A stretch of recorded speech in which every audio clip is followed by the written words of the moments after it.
Hello, what's up guys? My name is Vinod Badhu Thapa and today in this video we will see use state react hooks in Hindi। तो चलिए guys शुरू करते हैं।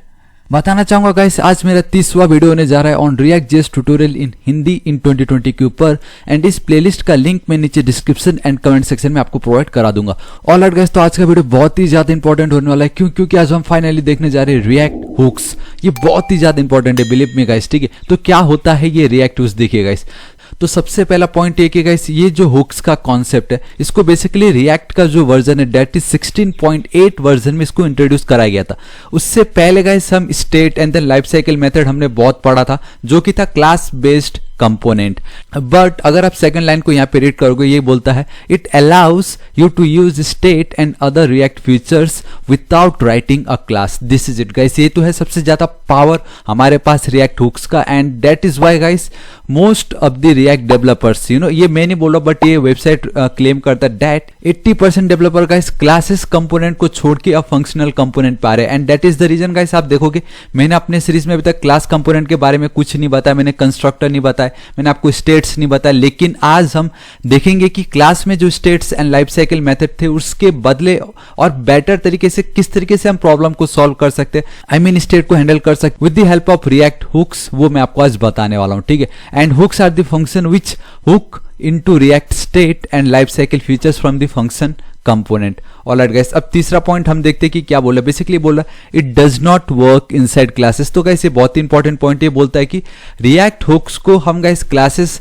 के अंदर use नहीं कर सकते बिकॉज रिएक्ट हुक्स बनाया ही इसलिए गया ताकि फंक्शनल कंपोनेंट में भी हम स्टेट्स को यूज कर सके, ठीक है। एंड देन गाइस ये फोर्थ पॉइंट भी बहुत ज्यादा इंपॉर्टेंट आपको ध्यान में रखना है कि जब भी आप हुक्स का यूज करोगे इन रिएक्ट तो वो सिर्फ और सिर्फ फंक्शनल कंपोनेंट में ही आप उसका यूज कर सकते हो, वो भी टॉप लेवल पे आपको उसको यूज करना है। एंड गाइस ये सब जो मैं आपको थ्योरी पार्ट पढ़ा रहा हूं मैं बताता हूं, अभी मैं प्रैक्टिकल करके दिखाऊंगा, आपके सारे डाउट क्लियर हो जाएंगे एंड जो समझा रहा हूं उससे बेटर तो आपको प्रैक्टिकल में ही सब समझ जाएगा। हाँ गाइस ये कुछ प्री रिक्विजिट है जो आपको मतलब पता होना चाहिए, मतलब कम से कम हुक्स को रिएक्ट में यूज करने के लिए आपका जो नोड का वर्जन है दैट मस्ट बी 6 या उससे ऊपर एंड देन एमपीएम वर्जन आपका 5.2 या उससे ऊपर। मैंने ऑलरेडी आपको हमारे इस सीरीज के सेकंड वीडियो में बता दिया था कि node version and then npm version को कैसे सीएमडी में आप चेक कर सकते हो। ऑलराइट गाइस, तो बिना किसी देरी के गाइस आप देख सकते हो आज हम इस प्रोजेक्ट पे काम करने वाले एंड यू नो गाइस मैंने अपने इस सीरीज में पूरी फोकस की कि जो भी टॉपिक मैं आपको समझा वो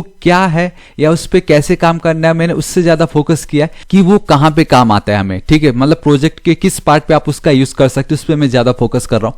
एंड आज आप देख सकते हो गाइस मैं एक मिनी प्रोजेक्ट लाया जिसमें हमें ये देखना है, बहुत सिंपल बहुत बेसिक एक बटन है and then we have an initial value, एक इनिशियल वैल्यू है। मैं बस इतना चाहता हूं कि किसी तरीके से इस बटन को मैं अगर एक बार क्लिक करूं तो इसकी वैल्यू 1 से हो जाए इंक्रीमेंट लाइक दिस, परफेक्ट। अब एक और बार क्लिक करूं 2, तो मतलब जब जब मैं इस पे करता रहा हूं क्लिक तो गाइस इसकी वैल्यू इंक्रीमेंट होती रहनी चाहिए। So this is it guys, आज हमें यही करना है एंड बिलीव मी ये जो करने का तरीका है अगर हम क्लास बेस्ड कंपोनेंट में करते ना गाइस बहुत टाइम लगता है, हमें कंस्ट्रक्टर बाइंड स्टेट्स पता नहीं बहुत कुछ करना पड़ता, but with the help of React hooks हम कितनी इजीली इसको कर सकते मैं आज आपको बताने वाला हूं। सो गाइस आप देख सकते हो मैं अपने VS कोड एडिटर पे आ चुका हूं एंड हमेशा की तरह गाइस आपको मालूम है मैं पूरा starting you know from scratch से लिखने वाला हूं। दैट इज हमें इंपोर्ट करना है रिएक्ट को फ्रॉम रिएक्ट मॉड्यूल से एंड वो इसलिए करते ताकि हम गाइस क्या कर सके JSX का यूज कर सके। एंड आप देख सकते हो मैं बेसिकली app.jsx फाइल के अंदर काम कर रहा हूं। बेसिकली मेरा एक कंपोनेंट है एंड जिसको मैंने index.js पे ऑलरेडी रेंडर करा रखा है, ठीक है। तो ये एक कंपोनेंट है, ठीक है। हमने इससे पहले फैट एरो फंक्शन में मैंने आपको समझा चुका है। सो कॉन्स्ट ये ऐप एंड हमेशा कंपोनेंट का first letter must be capital, ठीक है, इक्वल टू ये आपका पैरेंथेसिस। बेसिकली इसमें फैट एरो फंक्शन लिख रहा हूं, बाकी कुछ इसमें ऐसा स्पेशल नहीं है, पहले बता रहा हूं इसमें कुछ स्पेशल नहीं है, सिंपल बेसिक है ये ECMAScript 2015 का। एंड देन आप जब भी कोई कंपोनेंट क्रिएट करते हो आपको उसको एक्सपोर्ट करना है। बाय डिफॉल्ट फिलहाल एक ही कंपोनेंट है हमारे पास, तो मैं उसको एज अ डिफॉल्ट ऐप मैंने लिख दिया। इसको मैं कर देता हूं जूम एंड परफेक्ट। तो देखिए गाइस अब मुझे क्या करना है कि हमने देखा था वहां पे हमें एक बटन एंड देन एक हेडिंग था। सो इसके अंदर गाइस मुझे लिखना पड़ेगा रिटर्न, इस तरीके से मैं लिख देता हूं रिटर्न क्योंकि मुझे उसको रिटर्न करना है आगे किसको, index.js को, राइट। तो यहाँ पे मैं चलता हूँ रिएक्ट फ्रैगमेंट यूज कर रहा हूँ। बेसिकली रिएक्ट फ्रैगमेंट का syntactic sugar form simply H1 लिखा। अब देखो गाइस यहाँ पे मैं फिलहाल अभी 0 लिख देता हूँ, सिंपल। एटलीस्ट वो जो मैं चाहता हूँ वो तो मुझे दिख जाए है कि नहीं। तो इस तरीके से बटन लिख देता हूँ परफेक्ट, एंड यहाँ पे मैं लिख दूंगा click, and believe me guys, and आप देख सकते हो कि हमें रेड लाइन दिखाई दे रहा है। And the reason behind that small red line वो ये है कि गाइस जब आप रिटर्न कीवर्ड का यूज करते हो आपको कर्ली ब्रेसेस नहीं, आपको पैरेंथेसिस यूज करना है। एंड द मोमेंट आप कंट्रोल एस सेव करोगे तो गाइस ये ऑटोमेटिक उसको परफेक्ट पोजीशन पे लाके रख देता है। एंड आप देख सकते हो सेमीकोलन ऐड, एंड हमने हमारा app.js का जो ऐप है उसको स्क्रैच से क्रिएट कर लिया। ठीक है, अब अगर मैं आपको लेके चलता हूँ गाइस तो आप देख सकते हो कुछ इस तरीके से दिखाई दे रहा है। हालांकि अगर आप डिट्टो यही कोड लिखोगे तो गाइस आपको वो ऐसा नहीं दिखने वाला। एंड ये मुझे इसलिए दिख रहा है क्योंकि मैंने ऑलरेडी index.css पे आप देख सकते हो div, एंड देन ये जो मेरा बटन है उसको कुछ स्टाइल कर रखा है ताकि थोड़ा सा अट्रैक्टिव दिखने में अच्छा लगे, तभी मजा भी आता है कि नहीं। ऑलराइट, तो इतना हो गया। अभी मैं क्या चलता हूँ, देखो अभी सबसे पहले गाइस ये कि जब मैं इस बटन पे करूँ क्लिक तो इसकी वैल्यू 1 से इंक्रीमेंट होनी चाहिए। पहला रिक्वायरमेंट ये कि जब मैं इस पे करूँ क्लिक, एंड गाइस अभी तक हमने इवेंट्स नहीं पढ़ा है, बट फिर भी मैं आपको हल्का इंट्रो तो दे ही सकता हूँ। इवेंट्स बहुत ज्यादा सिंपल है, हमने जावास्क्रिप्ट पे बहुत पहले किया है, एंड मैंने आपको बताया था गाइस जावास्क्रिप्ट भी इंपॉर्टेंट है।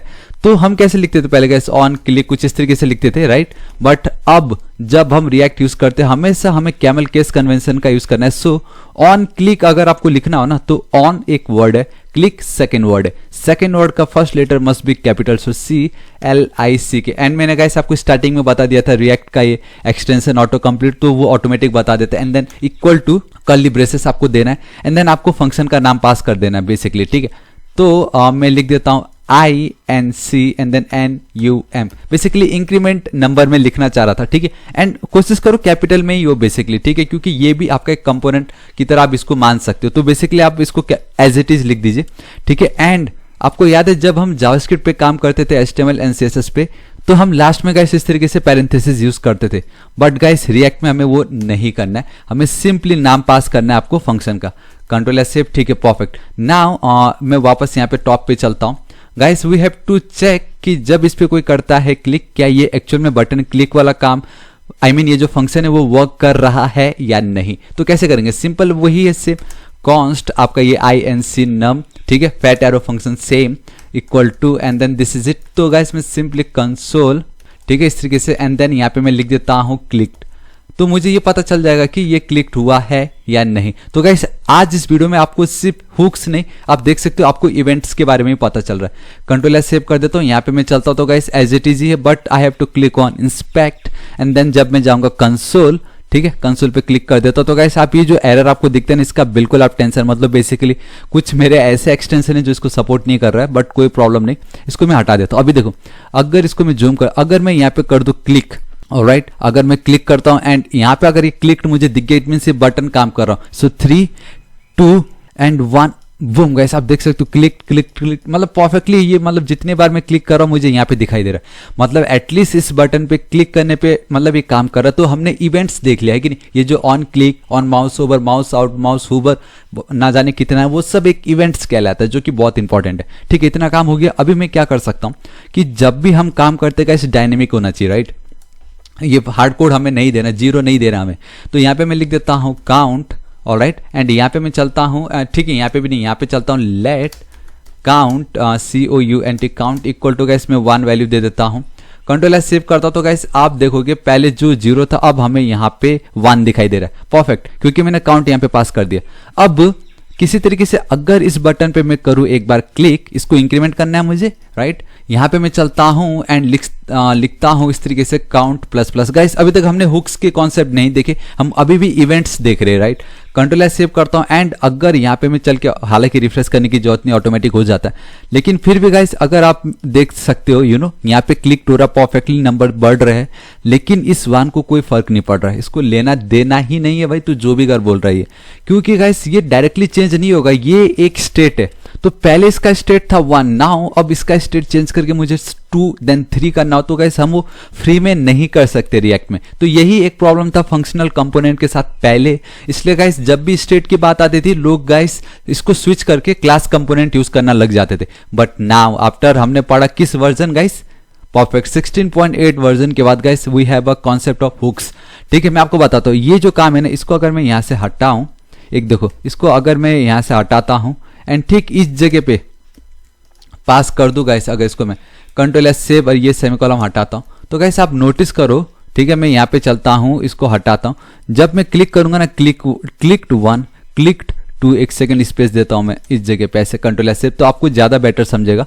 ठीक है, आप ध्यान से देखो कि गाइस उस समय जब मैं काउंट प्लस प्लस लिख रहा था वो काम नहीं कर रहा था, बट कंसोल पे आप देखोगे 1 2 3 4 5 6 7 8 9 10 मतलब परफेक्टली काम कर रहा है, बस वो यहाँ पे चेंज नहीं हो रहा था। यहाँ पे भी तो मैंने काउंट प्लस प्लस ही लिखा, जो मैं पहले ऊपर लिख के इस पे पास कर रहा था, वहां काम नहीं किया, बट कंसोल पे वो काम कर रहा है। इट मीन्स गाइस कुछ तो है, राइट तो वो कुछ तो भी है ना, उसको आज हमें देखना है, and that is your hooks, कि किस तरीके से आप रिएक्ट के अंदर किसी का भी स्टेट चेंज कर सकते हो। ठीक है, तो वो आपका हुक्स कहलाता है। देखिए कैसे, तो गाइस मैं टॉप पे चलता हूं, एंड हमने पढ़ा था वो आपको टॉप पे यूज करना है, but inside the component, but अभी कंपोनेंट के तो बाहर है, लेकिन फिर भी कुछ नहीं। देखो कॉन्स्ट स्टेट, इस तरीके से एक स्टेट लिखता हूं, equal to, we have to use state, आपको STATE इस तरीके से लिखना है, एंड द मोमेंट मैंने एंटर हिट किया, आपने नोटिस किया कि रिएक्ट के बाद एक comma and then curly braces के अंदर we have a use state हमें ऐड हो चुका है। ठीक है, इसका गाइस ये अब एक सेकेंड, यहाँ पे नहीं, यहाँ पे मैं एज इट इज लिख देता हूँ, कंट्रोल एस सेव करता हूँ। अब मैं क्या करता हूँ, ये जो मेरा स्टेट है, ठीक है, इसको मैं आपको console.log करके दिखाना चाहूंगा, कंट्रोल एस सेव करता हूँ, एंड यहाँ पे इस स्टेट को मैं कर देता हूँ pass, perfect, and control S save करते गाइस अगर मैं यहाँ पे रन करता हूँ, इसको रिफ्रेश करता हूँ, एंड आप देख सकते हो गाइस हमें सेम वही एरर जो मैंने आपको बताया था कि हुक्स को हमेशा hooks can only be called inside of the body of a functional component. ठीक है, कोई बड़ी बात नहीं। तो ये जो पार्ट है, जो कुछ भी मैंने बाहर लिखा है, इसको हम हमारे फंक्शनल कंपोनेंट जो कि है मेरा ऐप, कंट्रोल एस सेव करता हूं, तो गाइस आप देख सकते हो ऐप कंपोनेंट के अंदर मैंने टॉप लेवल पे यूज स्टेट को रख दिया है, बात खत्म, एकदम परफेक्ट। जो हुक्स बोलता है उसको मैंने माना, परफेक्टली आया, इसको हटाता हूं। अब देखो एक सेकेंड, मुझे हटाना नहीं था उसको, क्योंकि हमें वो एक्चुअल में आउटपुट आ रहा है, एंड बूम गाइस आप देख सकते हो यहाँ पे देखो, ये जो पार्ट है इसको मैं थोड़ा सा और बड़ा कर देता हूं, तो आप देख सकते हो कि मुझे एक तो एरे मिल रहा है बेसिकली, ये जो है ना स्टेट, जब मैं यूज स्टेट को यूज करता हूं तो बेसिकली मुझे एक एरे मिल रहा है जिसकी कोई वैल्यू नहीं, जो बेसिकली अभी अनडिफाइंड है, बट उसके बाद जो सेकंड है ना वो है आपका एक फंक्शन, राइट एक है आपका अनडिफाइंड, दूसरा है आपका फंक्शन। तो ठीक है, अब ये क्या चीजें मैं आपको बताता हूं। देखो सिंपली मैं यहां पे चलता हूं, कंसोल को मारो गोली, अभी इसको हटाया यहां से, अभी मैं क्या करता हूं, देखो लेट, ठीक है, आपको मालूम है गाइस एरे डिस्ट्रक्चरिंग, अब ES6 में हमने पढ़ा था एरे डिस्ट्रक्चरिंग, आप देख सकते हो array destructuring in ES6 in JavaScript in Hindi in 2020। कैसे बहुत ही ज्यादा इंपॉर्टेंट वीडियो, बिलीव मी, ये एकदम एडवांस लेवल की वीडियो, आई मीन आदमी जब जावास्क्रिप्ट बेसिक छोड़ के जब वो एडवांस पे जाता है ना, उसको ये ऑब्जेक्ट एंड देन एरे डिस्ट्रक्चरिंग आना ही चाहिए। तो इसलिए गाइस ये वीडियो आप जरूर देखिए, इसका लिंक इधर टॉप पे मैं प्रोवाइड करा दूंगा। एंड मैंने आपको कहा था गाइस जब प्री रिक्विजिट में, जब ECMAScript के कोई भी ऐसे टॉपिक्स जो हमें लगता है कि यूज होने वाला, मैं आपको उसी वीडियो में बताऊंगा, ताकि आपको पता चले कि उस टॉपिक का कहाँ एक्चुअल में यूज हो रहा है। तो गाइस आज हमें इस टॉपिक का आप एक्चुअल में यूज देखना है। तो वो कैसे होगा, देखो सिंपली लेट एरे डिस्ट्रक्चरिंग, मतलब गाइस एरे को भी और छोटे छोटे टुकड़ों में मतलब बांट दो, ताकि हम उसको बाद में इजीली यूज कर सके। ठीक है, उन छोटे छोटे टुकड़ों के साथ हम खेल सके। तो कैसे, देखो गाइस मैं आपको बताता हूँ, अगर सिंपली हम कैसे बनाते कोई भी, मैं जैसे लिख दूं नेम, ठीक है, नेम नाम का मैंने एरे क्रिएट किया, यहाँ पे अगर मैं लिख दूं लेट से VI एंड देन यहाँ पे मैं लिख दूँ NO, एंड लेट्स से यहाँ पे मैंने लिख दिया इस तरीके से D, मैं बस एक हिंट दे रहा हूँ। तो हम क्या करते हैं, अगर मुझे इसकी वैल्यू चाहिए VI की, राइट, तो मैं गाइस क्या करूंगा, नहीं आप मुझे बताओ मैं क्या करूंगा, मुझे लिखना पड़ेगा name square brackets and then मुझे लिखना पड़ेगा इंडेक्स नंबर 0, एंड मुझे इसकी वैल्यू मिल जाएगी, है कि नहीं, आप मुझे बताओ जी, परफेक्ट। उसी तरीके से अगर मुझे इसकी वैल्यू चाहिए तो मैं क्या करूंगा, नेम में जाके स्क्वायर ब्रैकेट के अंदर मैं 1 लिखूंगा, तो मुझे बेसिकली जो मैं इंडेक्स नंबर पुट करता जाऊंगा, मुझे उसकी जो कॉरस्पॉन्डिंग एलिमेंट्स की जो वैल्यू हो मुझे मिलता जाएगा। ठीक है, अब गाइस ये बिल्कुल सही नहीं, मुझे कल के दिन अगर इसको मैंने यूं कॉपी कर दिया कहीं तो भी नीचे इस तरीके से मैंने चिपका दिया, एंड अगर आप देखोगे आप बोलोगे ये नेम 1 पे क्या चीज है भाई, ये क्या चीज है, ये मतलब आप खुद कंफ्यूज हो जाओगे भाई ये हो क्या रहा है, समझ रहे हो। तो डिस्ट्रक्चरिंग क्या बोलता है, एरे डिस्ट्रक्चरिंग बोलता है इस टाइप का जो प्रॉब्लम है ना। अब आप क्या कर सकते हो, इस तरीके से सिंपली कॉन्स्ट, आप इस तरीके से एरे बनाओ एंड डिट्टो ये जो पार्ट आपने लिखा ना, इसको कैसे आप उल्टा कर दो, कॉपी करता हूं यहां से, मैं यहां पे चिपकाता हूं, इक्वल टू मैं लिख दूंगा नेम, इस तरीके से दिस इज इट। अब इससे होगा ये कि ये जो पार्ट आपको दिखाई दे रहा है गाइस, एंड ये जो जितने भी आपको इस जो दिखाई दे रहे इसको मैं पहले तो हटा देता हूं इस तरीके से, ये जो मैंने हटाया गाइस आप देख सकते हो मेरे एरर गए। तो अब नेक्स्ट टाइम जहां पहले मुझे नेम एंड देन मुझे ये 0 लिखना पड़ रहा था just to get this value, ये वैल्यू को पाने के लिए, राइट।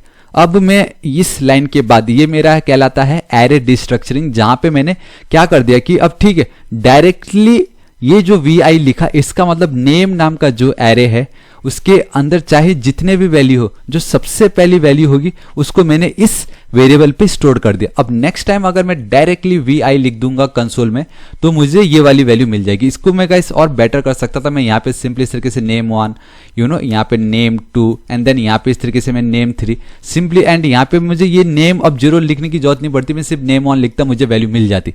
तो ये होता है आपका एरे डिस्ट्रक्चरिंग। एंड फॉर बेटर हालांकि मैंने आपको समझा दिया, लेकिन और बेटर समझने के लिए इस वीडियो को एक बार जरूर देखिए, अभी आपको पता चल जाएगा। तो जब मैंने आपको कंसोल करके अभी यहाँ पे दिखाया तो यहाँ पे भी वही हो रहा है। ये देखो स्क्वायर ब्रैकेट है, अनडिफाइंड कॉमा f, मतलब इसके दो वैल्यू है जिसमें एक अनडिफाइंड एंड दूसरा होता है फंक्शन। तो मैं वही अब यूज करने जा रहा हूँ। कांस्टेंट यहाँ पे मैं जाता हूँ स्टेट, ठीक है, अभी फिलहाल मैं एक यूज करता हूँ एंड मैं आपको बताता हूँ। देखो यूज स्टेट, तो देखो गाइस क्या हो रहा है। इस स्टेट को guys instead of state let's go with count, and अब ये जो काउंट इसको मैं हटा देता हूँ क्योंकि मैंने एक काउंट नाम का वेरिएबल ऑलरेडी इसके थ्रू क्रिएट कर लिया, ठीक है। अब यूज स्टेट के अंदर गाइस मैं कुछ भी वैल्यू पास कर सकता हूँ, कुछ भी वैल्यू, एंड लेट्स से मैंने पास कर दिया 5, नाम लॉग तो ऑन किया नहीं था, ठीक है, मैंने इस तरीके से 5 पास कर दिया, परफेक्ट। अब कंट्रोल एस सेव करता हूँ, काउंट 5 है। अब देखो जब भी हम ये पॉइंट लिखते हैं ना इस तरीके से, इसमें मैंने आपको बताया था दो वैल्यू, एक तो एज इट इज, दूसरा होता है फंक्शन। सो गाइस क्या होता है ये यूज स्टेट, ये जानना बहुत आपके लिए जरूरी, and that is use state एक फंक्शन है which returns an array with 2 items. Use state guys एक एरे है जो 2 आइटम्स को रिटर्न करता है। एंड देन गाइस आप सबसे पहले देख सकते हो जिसकी वैल्यू है अनडिफाइंड, उसको हम बोलते हैं स्टेट ऑब्जेक्ट। एंड देन आप एक और देख सकते हो जिसको हम बोलते हैं अपडेटेड फंक्शन। इन शॉर्ट अगर सिंपल टर्म में जब मैं आपको बताऊं तो जावास्क्रिप्ट में जब हम फंक्शन यूज करते हैं इट रिटर्न्स ओनली 1 वैल्यू, लेकिन जब हम यूज स्टेट फंक्शन का यूज करते हैं तो गाइस इट रिटर्न्स 2 आइटम्स। एक होता है आपका करेंट डेटा एंड देन दूसरा होता है आपका updated function, updated data. And जब कभी आप यूज स्टेट में कोई भी वैल्यू दोगे तो वो कहलाता है आपका initial data. So we have a initial data, our current data and then our updated data. तो इन सब के कारण गाइस यूज स्टेट को ही हम हुक बोलते हैं इन रिएक्ट, और इसकी मदद से अब हम फंक्शनल कंपोनेंट में भी स्टेट वेरिएबल्स का यूज कर सकते हैं, मतलब वेरिएबल्स का हम स्टेट को अब चेंज कर सकते हैं।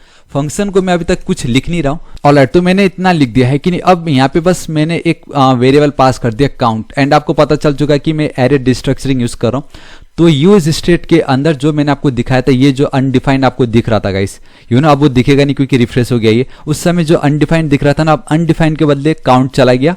काउंट में ये जो वैल्यू है 5 वो जा चुका होगा। तो देखो अभी अगर यहाँ पे वैल्यू आता है 5 तो आपको पता चल जाएगा कि क्या हो रहा है। एंड बूम गाइस आप देख सकते हो यहाँ पे 5 दिखाई दे रहा है। तो इस पैरेंथेसिस के अंदर आप जो भी इनिशियल वैल्यू दोगे ना, तो उसकी जो वैल्यू है ना गाइस वो एक्चुअली इसको मिल रहा होता है। तो नाउ हमारे पास क्या होगा, count is equal to 5 and मैंने यहाँ पे काउंट को कर दिया पास। तो ये आपका हो गया गाइस क्या, initial value. And then comma करके अगर मैं एक लिख दूं इस तरीके से सेट काउंट, बेसिकली ये अब आपका फंक्शन है, ये अब आपका एक फंक्शन है। एंड देन इसमें आप जो भी वैल्यू पास करोगे that will be your updated count, मतलब ये आपका इनिशियल वैल्यू, ये आपका करंट वैल्यू। एंड देन यहाँ पे अगर आप वैल्यू चेंज कर दोगे तो वो आपका हो जाएगा अपडेटेड वैल्यू, एंड देन वो जो अपडेटेड वैल्यू है ना वो इसके लिए हो जाएगा करंट वैल्यू। तो मैं क्या बोल रहा हूँ, देखो अभी आपके सारे डाउट क्लियर हो जाएंगे। सिंपली इतना तो आपको पता चल गया कि यूज स्टेट के थ्रू हम किसी भी वेरिएबल का स्टेट चेंज कर सकते हैं, ठीक है। इसके अंदर जो मैं वैल्यू पास करता हूं वो एक्चुअल में इसको हम पास कर रहे होते बेसिकली। तो ये जो 5 है वो इसके बदले जा चुका है, दैट इज योर 5, एंड यहाँ पे मुझे 5 मिल गया, ठीक है। इसको अगर मैं कर दूं 50 तो अब इसकी वैल्यू कितनी हो गई, 50। कंट्रोल एस सेव करता हूं तो गाइस यहाँ पे मुझे मिलेगा 50, परफेक्ट, ठीक है। अब उसी तरीके से सेट काउंट है ना, मैं यहाँ पे चलता हूँ, बटन को क्लिक करते ही ये जो सेट काउंट है इसकी वैल्यू को मैं लेट से कर देता हूँ 100। कंट्रोल एस सेव कर, तो अब इससे क्या होगा, मैंने क्या बताया था, set count is your updated value. तो जहां पहले 50 को इसने अपनी करंट वैल्यू समझी थी, सेट काउंट में मैं जो वैल्यू पास करूंगा ना, अब इस काउंट के लिए वो उसका अपडेटेड वैल्यू हो जाएगा एंड उसको अपना वो करंट वैल्यू समझेगा। नाउ काउंट अगर मैं पास करता हूं ना इस तरीके से रेंडर कराने के लिए, तो गाइस अब मुझे 50 नहीं मिलेगा, मुझे मिलेगा 100। लेकिन कब मिलेगा वो मैं आपको बताता हूं। देखो रिफ्रेश करता हूं, मुझे 50 मिल रहा है, लेकिन द मोमेंट मैं इसको करूंगा क्लिक एंड बूम गाइस, आप देख सकते हो मुझे यहाँ पे 100 मिल चुका है। एंड आप एक एरर देख सकते हो, वो मैं आपको एरर बताता हूँ। बेसिकली वो ये है, कंट्रोल एस सेव करता हूँ, इसको हटाता हूँ, मैं रिफ्रेश कर रहा हूँ यहाँ पे। अब अगर मैं जैसे क्लिक करता हूँ गाइस, मुझे यहाँ पे 100 मिल चुका है। ठीक है, अब ठीक है, सेम वही है। आज के दिन हमें क्या देखना था, मुझे यही देखना था कि किस तरीके से इसको मैं करूँ क्लिक एंड इसकी वैल्यू 1 से इंक्रीमेंट हो। तो गाइस हमने देख लिया कि we have a use state, जो कि हमारा एक्चुअल में इनिशियल वैल्यू कहलाता है, जिसके अंदर इनिशियल वैल्यू हम होल्ड करके रख सकते हैं। एंड जो भी उसका इनिशियल वैल्यू होगा उस हमने देखा है कि वो बेसिकली एक एरे डिस्ट्रक्चरिंग हो रहा है। ठीक है, जहां पे हमने देखा है कि उसकी वैल्यू काउंट को चला जाता है। एंड बाद में अगर मैं सेट काउंट में कुछ भी वैल्यू अपडेट कर दूं तो उसका जो अपडेटेड वैल्यू है ना काउंट के लिए वो उसका करंट वैल्यू हो जाता है। तो सिंपली अगर मैं 100 के बदले यहाँ पे लिख दूं काउंट, ठीक है, +5, अगर मैं 5 लिख दूं, कंट्रोल एस सेव करता हूं तो गाइस अभी मुझे कितना मिलेगा 50। लेकिन दी मोमेंट में क्लिक करूंगा तो 55, अगेन क्लिक करूंगा तो 60, सिंपल। अब उसी तरीके से गाइस अगर मैं यहाँ पे लिख दूं 1, यहाँ पे अगर मैं टाइप कर दूं इस तरीके से गाइस सिंपली 1, कंट्रोल एस अगर मैं कर दूं सेव, तो आप देखोगे गाइस 51, 52, 53 परफेक्ट। आज हमें यही तो चाहिए था। अब यहाँ पे मैं कर देता हूँ 0, तो सिंपली गाइस अब देखो यहाँ पे मैं अगर क्लिक करूंगा 1, 2, 3, 4, 5, तो गाइस आज के दिन हमें यही तो चाहिए था। तो गाइस एक और बार आप इसको समझो क्या हो रहा है एक्चुअल में। ठीक है, हमें किसी तरीके से इसका स्टेट चेंज करना था, तो उसके लिए हम यूज करते हैं यूज स्टेट। ये हमें लिखना ही पड़ता है एंड उसको हमने इस तरीके से इंपोर्ट भी कर लिया। एंड देन द मोमेंट जब हम यूज स्टेट लिखते हैं, उसके अंदर पैरेंथेसिस में जो भी वैल्यू हम देते हैं ना गाइस, वो हमारा गाइस इनिशियल वैल्यू होता है। ठीक है, एंड द मोमेंट जब हम उसको कोई भी वैल्यू असाइन कर देते हैं ना यूज स्टेट के अंदर, तो वो जो वैल्यू होगा वो हमारे काउंट वेरिएबल के पास चला जाता है। And now count variable will be equal to 0। तो अब इस काउंट के अंदर जो भी वैल्यू होगा वो होगा हमारा करंट वैल्यू, जो कि होगा बेसिकली 0। एंड जब हम सेट काउंट लिखते हैं ना, हमने स्टार्टिंग में पढ़ा बेसिकली ये एक फंक्शन है। एंड जैसे अगर मैं सेट काउंट की वैल्यू को गाइस मैं कुछ भी चेंज कर दूंगा ना, तो उसकी जो वैल्यू है, क्योंकि वो तो अब अपडेटेड वैल्यू कहलाएगी हमारे लिए, तो वो जो भी वैल्यू है वो इस काउंट को पास हो जाता है। एंड काउंट जो है उसको अपना करंट वैल्यू मानेगा एंड वो हमें एज अ आउटपुट में दिखाई देगा। तो यहाँ पे वही हो रहा है, सिंपली हमने एज इट इज काउंट को पास किया जिसकी इनिशियल वैल्यू थी 0। ठीक है, एंड वो हमें यहाँ पे 0 दिख भी रहा है। देखो फिर से यहाँ पे हमें 0 वो दिख भी रहा है परफेक्टली। ठीक है, एंड जैसे ही मैंने बटन पे ऑन क्लिक इवेंट को फायर किया, इस बटन पे गया, वहां पे मैं अब जो अपडेटेड वैल्यू है उसको मैंने क्या किया, उस काउंट को एक्सेस किया, प्लस उसमें 1 को इंक्रीमेंट कर दिया। हर बार जब भी बटन क्लिक होगा 1 से वो इंक्रीमेंट होता जाएगा। एंड जब जब इसकी जो वैल्यू है वो तो अपडेटेड वैल्यू होगी, तो जैसे जैसे अपडेटेड वैल्यू की वैल्यू बढ़ती जाएगी वो काउंट पे पास होता जाएगा एंड वो एक्चुअल वैल्यू हमें H1 में रेंडर होते हुए दिखाई देगी। सो गाइस यही है आपका यूज स्टेट। बस आपको इसी तरीके से समझना, आपका इनिशियल स्टेट एंड देन आपका करंट वैल्यू, एंड इसमें होता है आपका updated value. And the moment आपने अपडेटेड वैल्यू चेंज किया, आपका करंट वैल्यू चेंज हो जाता है। तो इस तरीके से गाइस आप खेलते रहोगे इन तीनों के साथ, और ये बहुत ही ज्यादा इंपॉर्टेंट है एंड यूजफुल है। आप देख सकते हो कितनी इजीली हमने गाइस इसको एक्सेस कर लिया है एंड प्राप्त कर लिया। तो गाइस आपके लिए एक चैलेंज है, सिंपली जहां पे मैं ये एक एक इंक्रीमेंट कर रहा हूं, तो आप किस तरीके से यहाँ पे 10 इंक्रीमेंट कर सकते हो। एंड अगर इस पे मैं क्लिक करूं तो गाइस वो कैसे डिक्रीमेंट होगा वो भी गाइस आप मुझे नीचे कमेंट सेक्शन पे जरूर बताना। So this is it guys, आज इस वीडियो के लिए इतना ही। एंड आई रियली होप आपको वीडियो पसंद आया होगा एंड आपको कुछ नया जरूर सीखने मिला होगा। तो गाइस बताना चाहूंगा मैं डेली ऐसे ऑसम वीडियोस क्रिएट करता रहता हूं। अभी तक अगर आपने मेरे चैनल थापा टेक्निकल को सब्सक्राइब नहीं किया तो प्लीज गाइस सब्सक्राइब कर लीजिएगा। राइट साइड में एक रेड कलर का बेल आइकन, एक घंटी दिखाई देगा, हिट कीजिए, क्लिक कीजिए ताकि आप डेली ऐसे ऑसम वीडियोस को मिस ना करें। एंड कुछ भी डाउट हो तो बेफिक्र होकर नीचे कमेंट कीजिएगा, मैं आपकी जरूर हेल्प करूंगा। So till then guys, thank you so much, take care.